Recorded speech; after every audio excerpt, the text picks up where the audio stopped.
반갑습니다.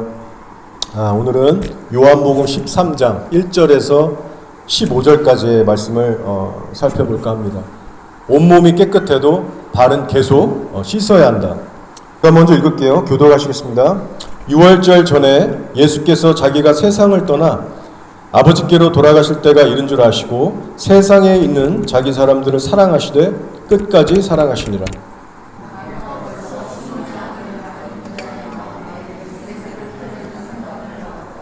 저녁 먹는 중 예수는 아버지께서 모든 것을 자기 손에 맡기신 것과 또 자기가 하나님께로부터 오셨다가 하나님께로 돌아가실 것을 아시고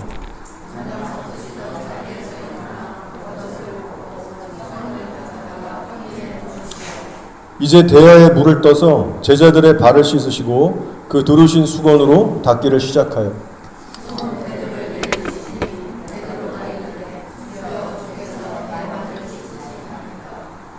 예수께서 대답하여 이르시되 내가 하는 것을 내가 지금은 알지 못하나 이후에는 알리라.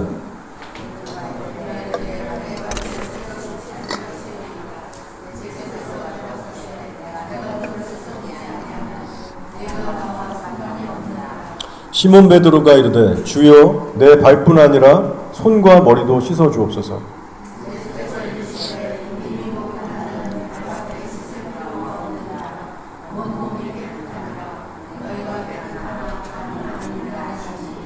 이는 자기를 팔 자가 누구인지 아심이라. 그러므로 다는 깨끗하지 아니하다 하시니라.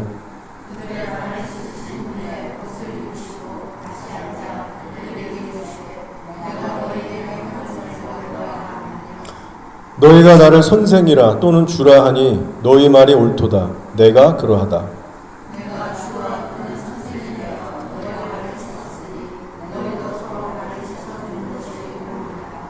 내가 너희에게 행한 것 같이 너희도 행하게 하려 하여 본을 보였노라.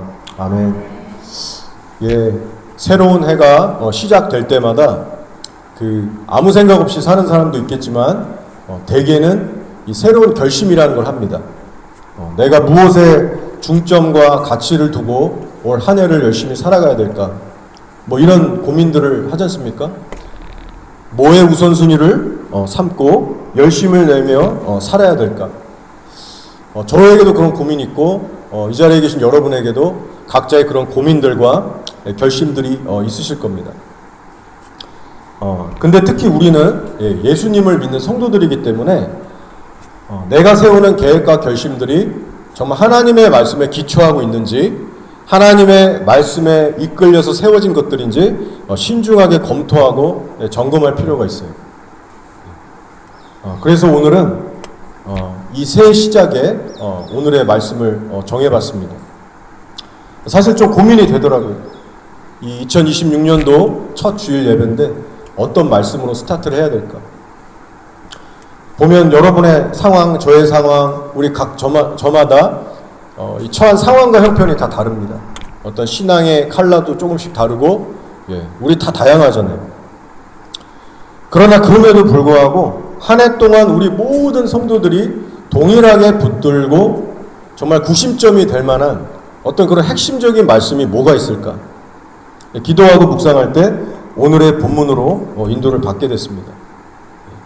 최후의 만찬이라고 하는 그 특별한 사건을 다룬 본문의 말씀이죠.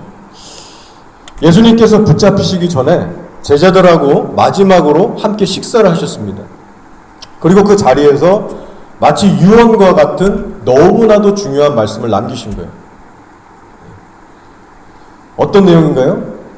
이 땅에 남겨지게 될 제자들이 한평생 무엇에 집중하고 힘을 쓰며 살아야 될지, 해가 바뀌고 그 다음 해가 돼도 무엇을 목표로 정말 전력 질주를 해야 되는지, 뭐에 생명을 걸어야 하는지에 대해서 분명하게 말씀하고 있는 사건이었습니다.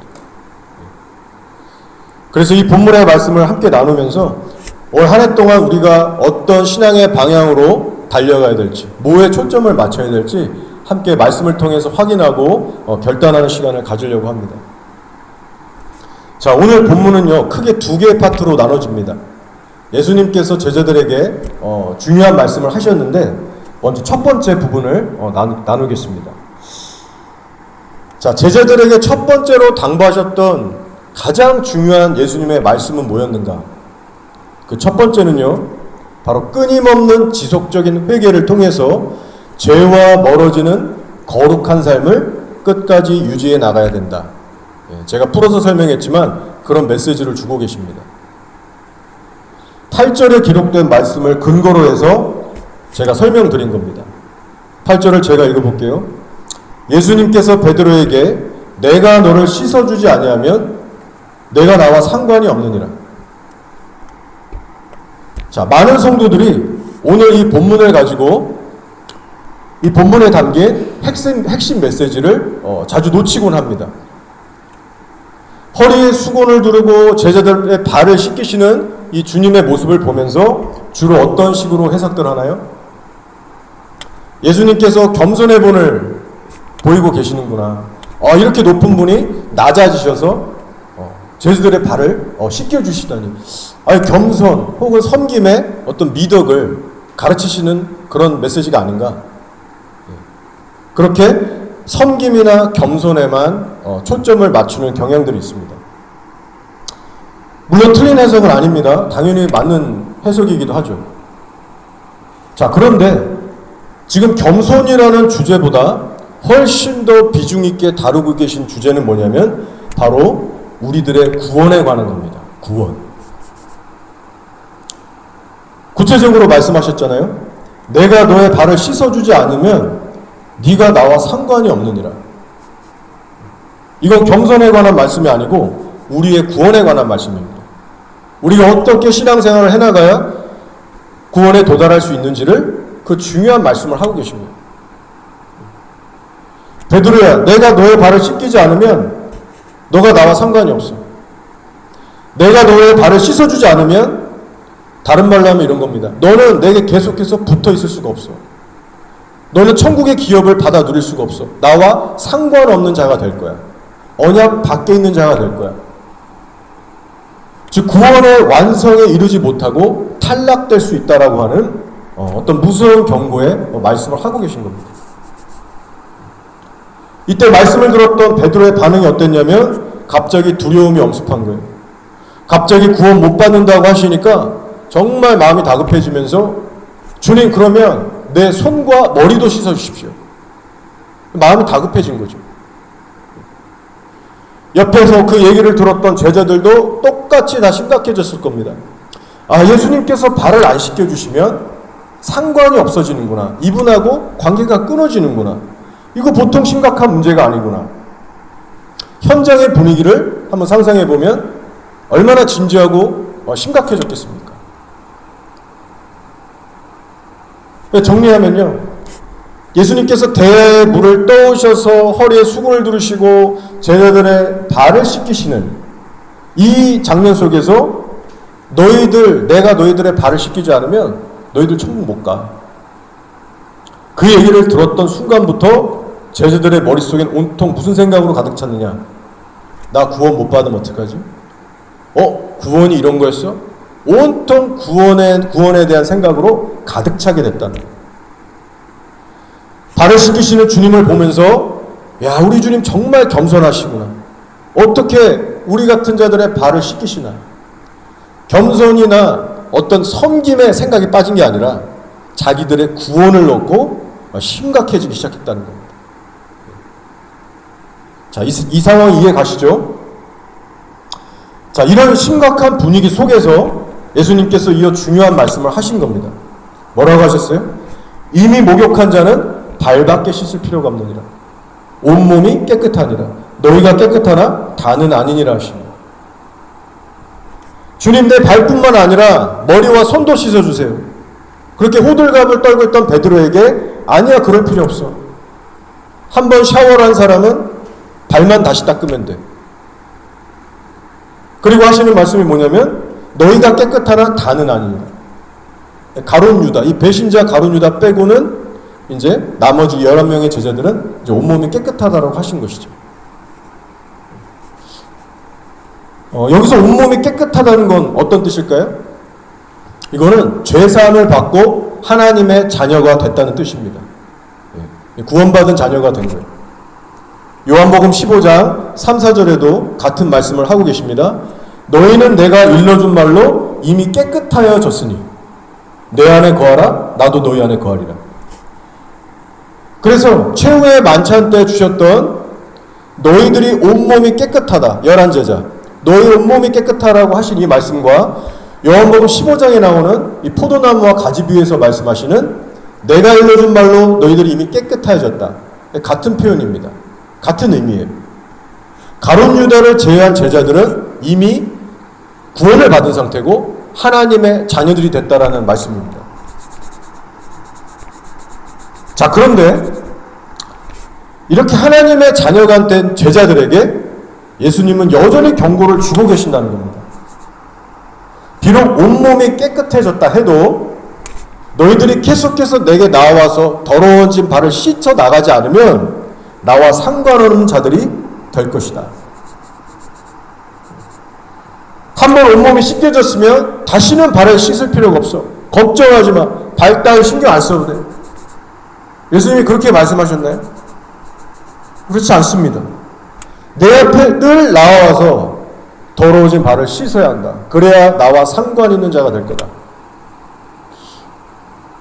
여러분, 이 땅의 교회들이 정말 경청해서 들어야 되는 굉장히 중요한 말씀입니다.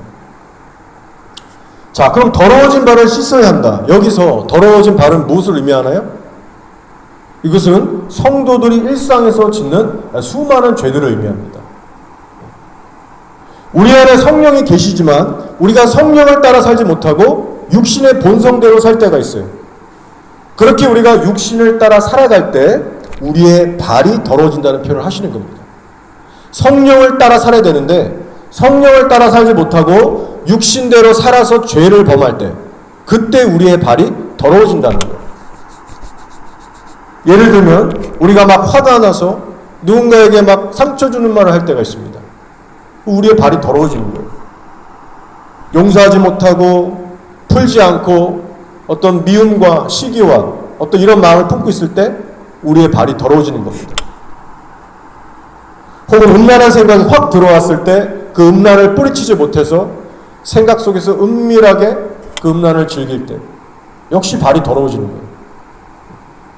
그 외에 욕심이라든가 뭐 돈을 사랑하는 마음, 거짓, 뭐 게으름, 뭐 교만, 원망, 불신 이런 여러 가지의 죄들에 붙들려서 거기에 반응해서 살아갈 때 우리의 발이 더러워지는 겁니다. 자, 근데 예수님께서 지금 강조하시는 건 뭐냐면 더러워져가는 그 발에 대해서 절대로 가볍게 여기거나 방치해서는 안 된다는 거예요. 일상에서 짓는 죄들에 대해서 결코 가볍게 여기나 당연시 여기지 말라는 말씀입니다. 성령을 따라 살지 못하고 육신에 이끌려 사는 삶에 대해서 결코 가볍게 여기지 마라. 왜냐? 구원과 연결되기 때문에. 자, 로마서 8장 13절입니다. 너희가 육신대로 살면 반드시 죽을 것이로되 영으로서 몸의 행실을 죽이면 살리니. 자, 바울은 이 말씀을 누구에게 주고 있어요? 언약 밖에 있는 세상 불신자들에게 준 게 아니라 성령으로 거듭난 교회들에게 주고 있습니다. 너희 안에 내주하시는 성령을 의지해서 육신의 본성을 죽이고 살아야 된다. 만약 그렇지 않으면 죽을 것이다. 여기서 죽는다는 건 구원에서 탈락돼서 지옥 간다는 얘기예요. 너희가 육신대로 살면 반드시 죽을 것이로되 영으로서 몸의 행실을 죽이면 살리니. 즉 이 말의 전제는 뭐냐면 아무리 성령을 모신 거듭난 성도일지라도 얼마든지 육신에 이끌려서 육신대로 살다가 멸망할 수 있다는 얘기입니다. 그 가능성을 얘기하고 있는 거예요. 애초부터 한 번도 거듭난 적이 없었기 때문에 그렇기 때문에 타락하고 심판받는 것이 아니고 성령으로 거듭은 났지만 자기 십자가를 지지 않고 경건의 훈련을 하지 않았기 때문에 타락하고 멸망하는 겁니다. 만약 성도 쪽에서 감당해야 될 죄와의 싸움이 없다면 천국으로 향하는 좁고 협착한 길을 계속해서 나아갈 수가 없다는 거예요. 여러분이 걸어온 지난 신앙의 여정을 잘 한번 생각해 보시고 여러분 주변에 있는 성도들의 삶도 한번 관찰해 보시기 바랍니다. 그러면 깨닫게 되실 거예요. 자, 생각해 보세요. 한번 성령으로 거듭나기만 하면 부부관계가 저절로 좋아지던가요? 가만히 아무것도 안 하고 그냥 그렇게 사는데 나빴던 인간관계가 저절로 회복되고 좋아지던가요? 예수님의 성품으로 저절로 변화되던가요? 그렇지 않습니다. 성령으로 거듭났어도 저절로 되지 않아요.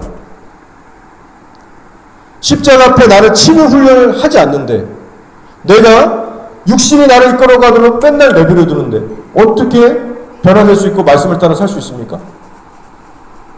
내가 성령을 따라 생각하지 않고 성령을 따라 행동하지 않는데 어떻게 성령님을 따를 수 있습니까? 상식적으로 말이 안 되는 거예요.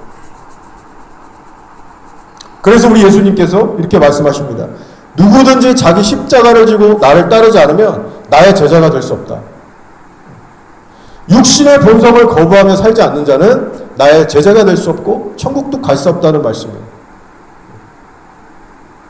따라서 예수님께서 인정해 주시는 믿음은 어떤 믿음이냐? 행함이 따르는 믿음입니다. 야고보서의 말씀처럼 참된 믿음은 행함을 낳게 되어 있어요. 그런데 여기서 중요한 건 성령으로 거듭났다라고 해도 행함이란 게 저절로 따라오는 게 아니라는 거예요. 우리가 좀 전에 확인한 바울의 로마서 말씀처럼 성령을 힘입어서 육의 행실을 죽이며 살아야 합니다. 왜냐? 저절로 따라오지 않기 때문에. 결국 성령을 힘입어서 육의 행실을 죽이고 사는 그런 신앙생활을 하려면요, 우린 뭘 해야 되느냐? 정말 빡센 경건의 훈련을 해야 합니다. 경건의 훈련을 하며 살아야 돼요. 육신의 본성이 고개를 쳐들고 기승을 부리지 못하도록 말씀으로 내 속사람을 수시로 갈아엎어야 됩니다.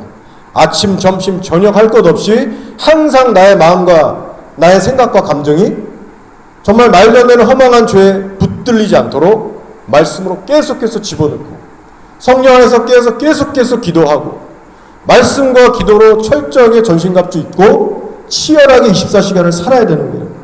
그렇게 살아가야 성령을 따라가면서 좁은 길을 끝까지 걸어갈 수 있습니다. 신앙생활이 쉬운 거 아닙니다. 여러분이 현재 그런 신앙생활을 하고 계신지 그리고 그런 각오로 올해 한 해를 지금 계획하고 계신지를 이 시간 한번 점검해 보시기 바랍니다. 이 시대에 많은 성도들이 착각하며 살고 있습니다. 예수님의 보혈로 나의 과거, 현재, 미래 죄란 것은 싹 다 해결받았잖아. 믿음으로 구원받지 행함으로 구원받나? 내가 아무리 육신을 따라 죄를 짓고 살아도 나는 천국 100% 들어갈 거야. 목사들도 그렇게 가르쳐왔고 대부분의 성도들이 그렇게 믿고 살고 있습니다. 순종은 그저 상급 정도로만 여기는 거예요. 예수 믿고 나서 순종 좀 하면 나중에 예수님이 보너스로 상 좀 더 주시는 상급 정도로만 여기고 구원의 여정에 있어서는 전혀 상관없다라고 믿고 있습니다. 많은 목사님들이 오직 믿음만 강조해요. 구원에 대해서. 물론 맞는 말이기도 하죠. 그러나 전체적인 스펙트럼으로 볼 때 부족합니다.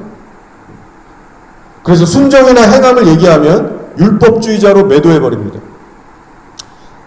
결국 이들이 하는 건 뭐냐면 성도들의 방종하는 삶에 대해서 성령을 따라 살지 못하고 육신대로 사는 그 모습을 마치 면죄부를 주는 거나 마찬가지예요.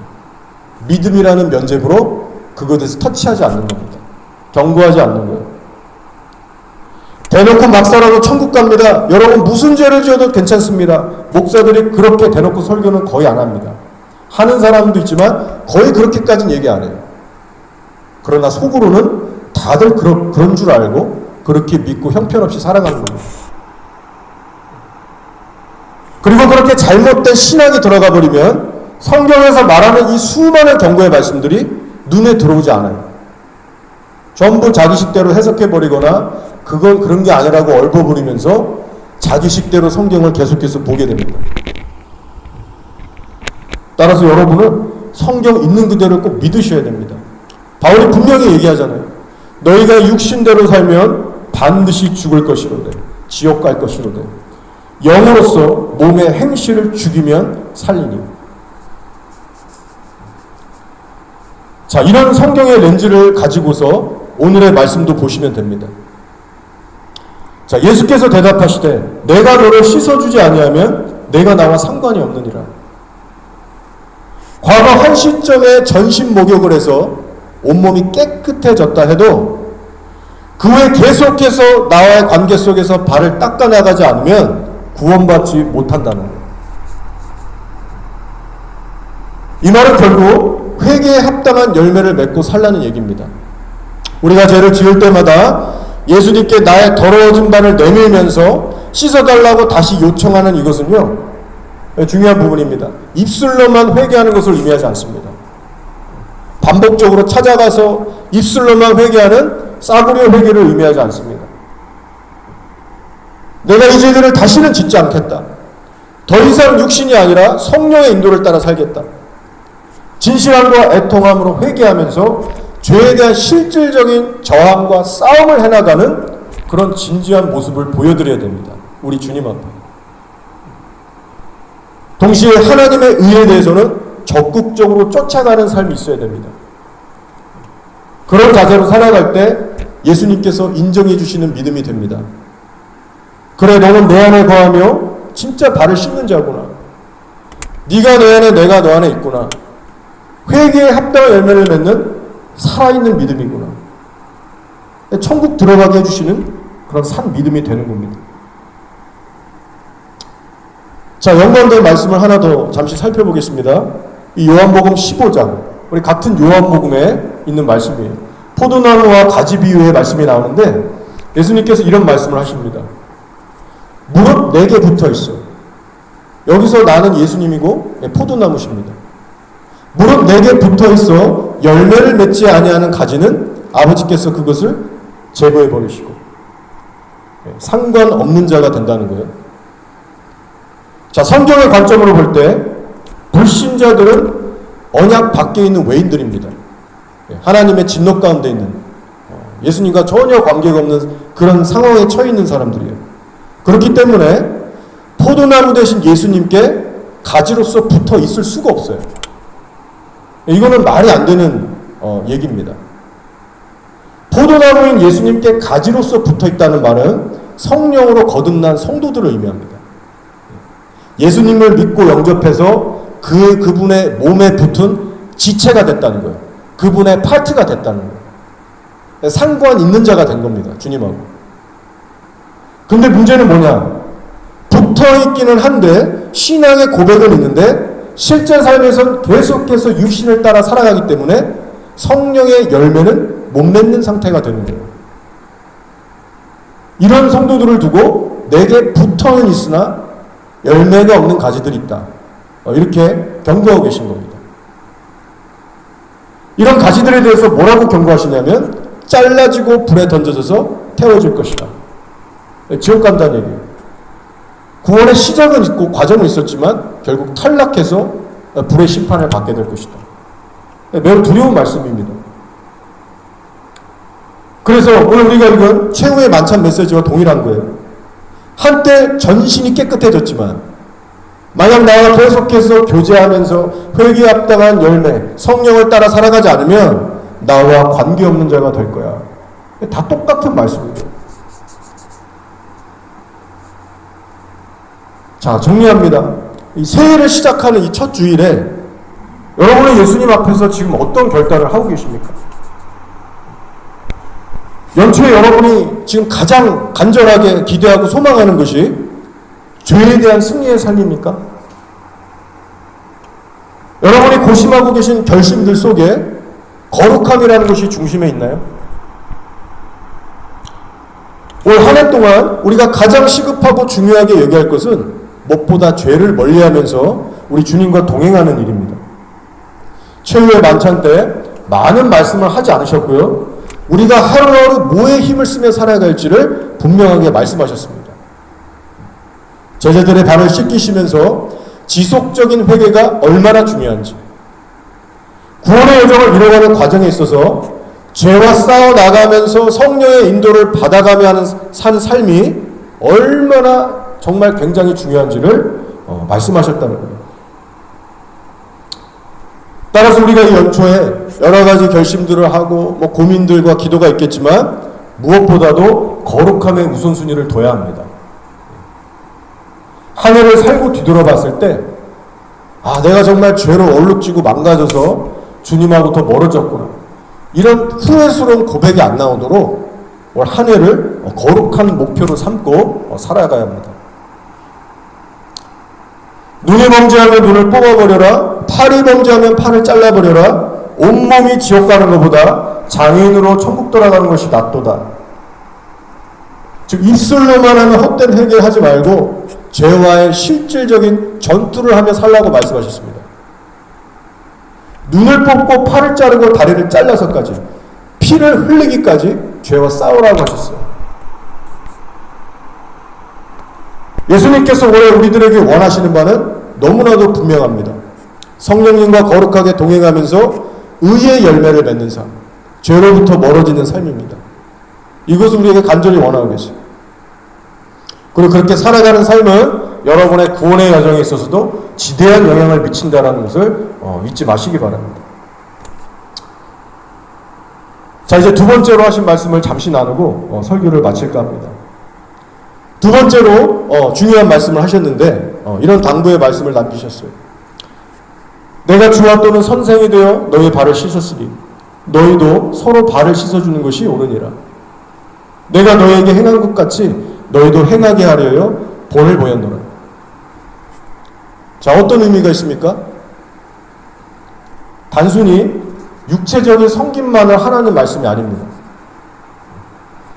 예수께서 우리들의 죄와 허물을 늘 씻으시고 용서하시고 은혜로 새롭게 하시듯이 너희 지체들끼리도 서로의 허물과 죄를 볼 때 덮어주고 용서하고 끌어안으라는 거예요. 교회에 이런 사람들 분명히 있습니다. 겉으로는 열심히 봉사하고 섬기는데 속으로는 상대의 허물을 비난하고 정죄하는 사람들이 있습니다.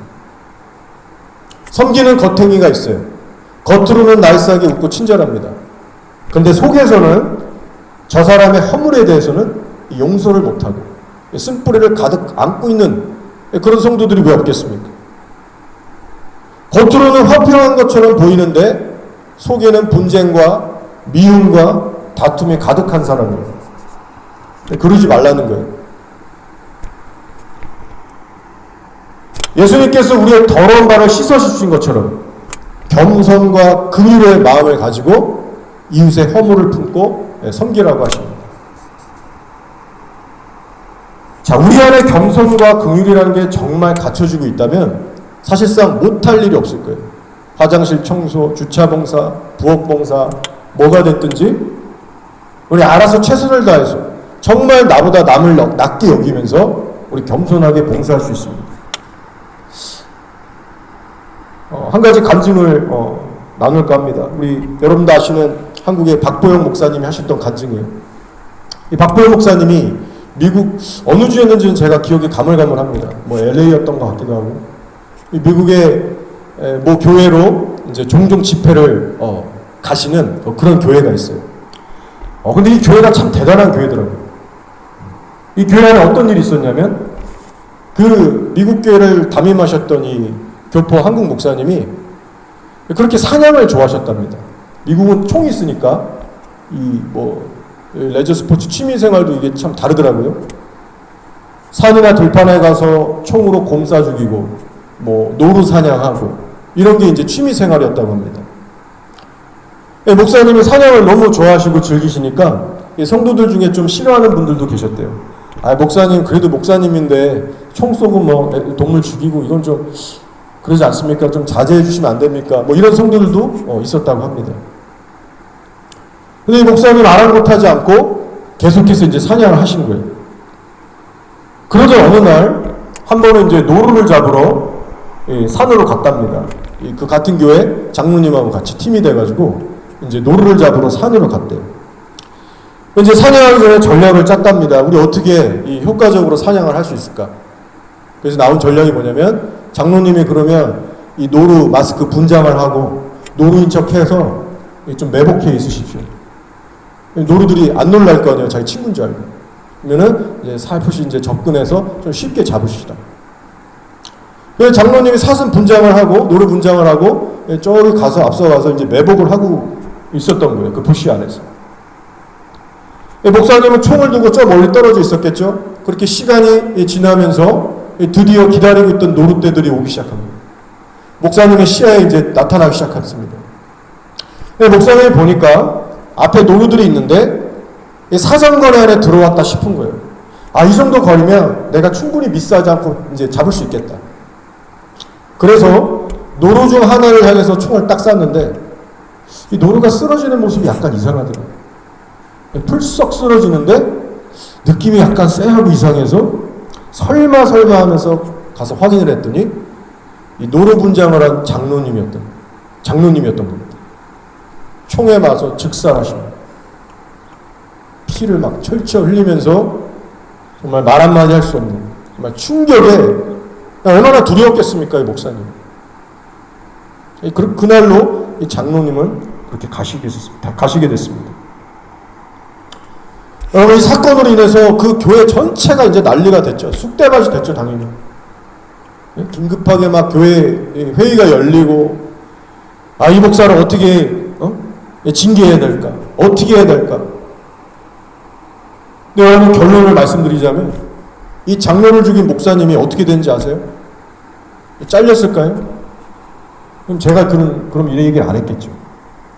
놀라운 것은 온 성도들이 용서하기로 결단하고 이 목사님을 그대로 숨겼다는 거예요. 성도들이 이런 말들을 주고받았답니다. 회의 가운데. 장로 죽인 저 목사 쫓아버리면 갈 데도 없고 누가 받아주겠냐. 저 목사 우리가 버리면 인생 끝난다. 얼마나 괴롭게 한평생 정말 어렵게 살겠냐. 우리가 그냥 받아주자. 덮고 용서하자. 성도들이 만장일치로 받아줬답니다. 제가 이 간증을 듣는데요. 아, 정말 세상에 이런 교회 성도들이 있구나. 와, 정말 영화 같은 일이 벌어졌구나. 정말 마음에 감동이 오더라고요. 아무리 사고라고 하지만 성도를 총으로 죽인 살인범 아닙니까? 이 살인죄를 진 목사잖아요. 여러분이라면 그런 목사를 용서하고 받아줄 수 있습니까? 그런 목사가 하는 설교 듣고 싶고 그런 목사가 있는 교회 나가고 싶으세요? 예를 들어 제가 여러분 중에 한 명 데리고 산에 가서 사냥하다가 여러분 어떻게 빵 한 거예요. 여러분 저 용서하실 수 있으세요? 표정을 보니까 못하실 것 같아요. 다 눈을 피하시고. 제가 입장을 사실 바꿔놓고 생각해봐도 아, 이건 쉽지가 않을 것 같더라고요. 저도 선뜻 대답을 못할 것 같아요. 그러니 하나님께서 얼마나 기뻐하셨겠습니까? 이 교인들의 결정을 너무 기뻐하셨던 것 같아요. 무슨 일이 일어났냐면 소문이 사방 온데 동네방네 퍼지게 됐습니다. 아니, 장로를 죽인, 사람을 죽인 그 목사를 용서하고 받아주는 교회가 있다고? 야, 그 교회 한번 가보자. 매주 성도들이 벌떼같이 몰려와서 엄청난 부흥을 이뤘다는 거예요. 꽉 차는 은혜가 넘치는 예배를 드리게 됐답니다. 목사님도 얼마나 그 후에 정신을 차리셨겠습니까? 총 들고 다시 또 사냥 나가셨겠어요? 뼈저리게 울고 후회하면서 더욱더 훌륭한 목사님이 되셨답니다. 예수님께서 두 번째로 당부하신 이 말씀을 이 연초에 우리 모두 가슴에 새겼으면 좋겠습니다. 너희도 서로 발을 씻어주는 것이 옳으니라. 교회 공동체 안에 반드시 있어야 되는 가장 중요한 한 가지를 말씀하고 계십니다. 서로의 허물을 긍휼히 여기고 덮어주라. 여러분도 아시다시피 뭐 갖춘 거 없잖아요, 우리 교회. 많이 갖췄다고 해도 이 한 가지가 없으면 교회 정체성을 잃는 겁니다. 많은 화려한 프로그램이 있고 뭐 여러 가지를 해도 허물을 덮고 용서할 수 없는 교회는 더 이상 교회가 아닌 것이죠. 지체들끼리 서로의 허물을 덮으면서 섬길 때 얼마나 화평하고 은혜가 넘치는 공동체가 되겠습니까? 사단이 역사하는 이 수많은 분열과 미움과 다툼은 더 이상 설 곳이 없게 됩니다. 천왕성과 같은 하나님의 천국을 닮은 그런 곳이 될 수 있어요.